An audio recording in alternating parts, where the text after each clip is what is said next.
আমরা জানি যে র্যাবের কিছু কর্মকর্তার কারণে প্রতিষ্ঠান হিসেবে র্যাব ক্ষতিগ্রস্ত হয়েছে।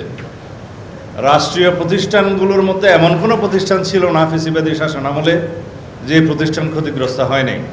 সেটা পুলিশ, সেনাবাহিনী, র্যাব, বিজিবি সবাই ক্ষতিগ্রস্ত হয়েছে প্রতিষ্ঠান হিসেবে।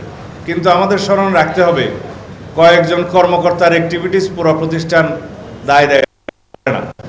আমরা এখন যার যার নিজস্ব আইনে সেই প্রতিষ্ঠান সেই সমস্ত অফিসারদেরকে অ্যাকাউন্টেবল করার জন্য এবং বিচার আইনের আওতায় নিয়ে আসার জন্য আমরা অলরেডি অনুশাসন দিয়েছি।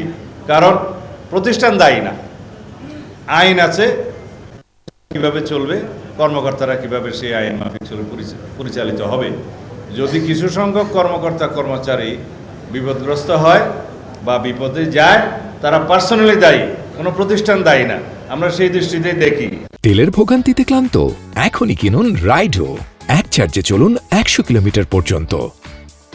ঠিক যেই সময় র্যাবের উপরে স্যাংশন দিয়েছিল, সেই সময় র্যাব এমন কিছু কর্মকাণ্ডে জড়িত ছিল, রাজনৈতিক হাতিয়ার হিসেবে ব্যবহৃত হয়েছিল।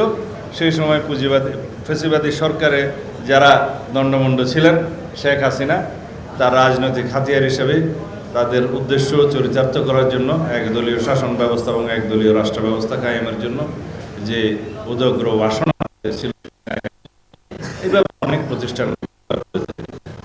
এই কারণে র্যাবের উপরে যে স্যাংশনটা আমেরিকা ইম্পোজ করেছে সেটা এখনো বহাল। কিন্তু আমরা যদি এলিট ফোর্স হিসেবে একটা নতুন ফোর্স রিনেমড করি বা রেজ করি, সেখানে হয়তো তারা বিষয়টা পুনর্বিবেচনা করবেন, সেটা আশা করা যায়। তো এখন অনেক কিছু বাকি আছে, দেখা যাক।